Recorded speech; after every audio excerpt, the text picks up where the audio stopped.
So, the Shibuya incident is over, but the world of Jujutsu Kaisen is completely shattered. I mean, the strongest sorcerer is gone, and Japan has basically been plunged into an apocalypse. But what if I told you this wasn't just random chaos? What if this was all part of a master plan, one that's been in the works for 1,000 years? Let's break down how this whole apocalypse was anything but an accident. Okay, so right in the immediate aftermath, the villain Kenjaku unleashes this tidal wave of horror. We're talking over 10 million cursed spirits are just set loose all across Japan. The thin veil that separates the normal world from the world of curses, it's not just lifted, it's torn to absolute shreds. The country just descends into pure, unfiltered chaos. And just when you think things can't possibly get any worse, the Jujutsu higher-ups drop this bombshell. Not only is Gojo sealed away, but now he's officially branded a criminal, an accomplice in the very disaster he was trying to stop. This means anyone who tries to save him is now a criminal too. It's a total reversal. So you have to ask, right? How does the world's strongest sorcerer become its most wanted criminal, like overnight? How did the entire power structure just flip on a dime like that? Well, the answer is actually terrifyingly simple. This was not a random series of events. It was a perfectly executed coup, and it had been planned for centuries. I mean, just look at this new reality. It is grim. Gojo goes from being the pillar of the entire Jujutsu world to public enemy number one. Yuji Itadori's suspended death sentence? Oh, that's back on, and they want it done immediately. And the once stable leadership, gone. It's a complete power vacuum, and it's been filled by a much, much more sinister force. And this new leadership, they waste absolutely no time. They start systematically dismantling the hero's entire support system. Gojo is exiled. Trying to free him is now a crime. Yuji's execution is greenlit, and Principal Yaga, the guy who took Yuji in and gave him a chance, he's labeled a traitor and straight up executed. Every single pillar of support is just kicked out from under them. So who is pulling all the strings? Well, it's the ancient sorcerer Kenjaku. And it turns out, by November 3rd, just a few days after Shibuya, he had already eliminated any opposition and seized total, absolute control of the Jujutsu higher-ups.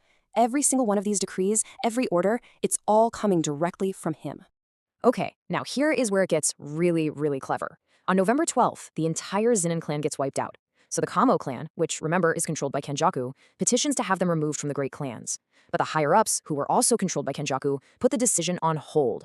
So why would Kenjaku basically contradict himself? Because it was a brilliant, calculated power play. See, by keeping the Zenin clan's official status up in the air, he's signaling to the world that, hey, they might still be a force to be reckoned with. And that keeps anyone from trespassing on their massive and now totally empty estate. And why does he want it empty? He needed that secure, private location for his subordinate, Uraume, to prepare a really critical ritual for Sukuna, the king of curses. So what looked like simple bureaucratic red tape was actually Kenjaku using information as a weapon. He manipulated the entire political landscape just to secure a secret base of operations. I mean, this is the level of foresight we are dealing with here. But believe it or not, this was just a small piece of a much, much deadlier game. You see, all of this chaos, all of this political maneuvering, it was just the opening act for Kenjaku's main event, the Culling Game. It's a nationwide battle royale, a ritual designed for one single purpose: to generate an insane amount of cursed energy by forcing sorcerers into a fight to the death. And he has absolutely stacked the deck. You've got the modern sorcerers we already know, you've got ancient sorcerers from 1,000 years ago brought back to life in new bodies, and you've got regular people who suddenly have cursed techniques awakened inside of them. It is an absolute powder keg of unknown abilities and deadly, deadly encounters. And the rules are just brutal. Players have only 19 days to enter one of the game's 10 colonies and officially declare they're participating. If they don't, their cursed technique will be stripped from them, and yeah, that process is fatal. But, and this is a huge but, Kenjaku actually built a loophole into his own game. If a player can earn 100 points by killing other players, they get to add one new rule. This tiny, tiny detail is the sliver of hope that our heroes are clinging to. And just to show you how cold and twisted the game's logic is, the life of a non-sorcerer is worth a single point. Kenjaku has literally turned the entire country into a gruesome scoreboard. So all the killing, the points, the rules, it's all just a means to an end. The Culling Game itself isn't the actual goal. It's just the engine, the thing that's gathering all the fuel needed to trigger something far, far worse. And this is really where the core conflict comes into focus.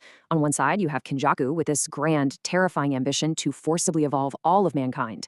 And on the other side, our heroes have two very personal, very desperate goals. One, free their teacher, Satoru Gojo, and two, save Megumi's sister Tsumiki, who got dragged into this nightmare completely against her will.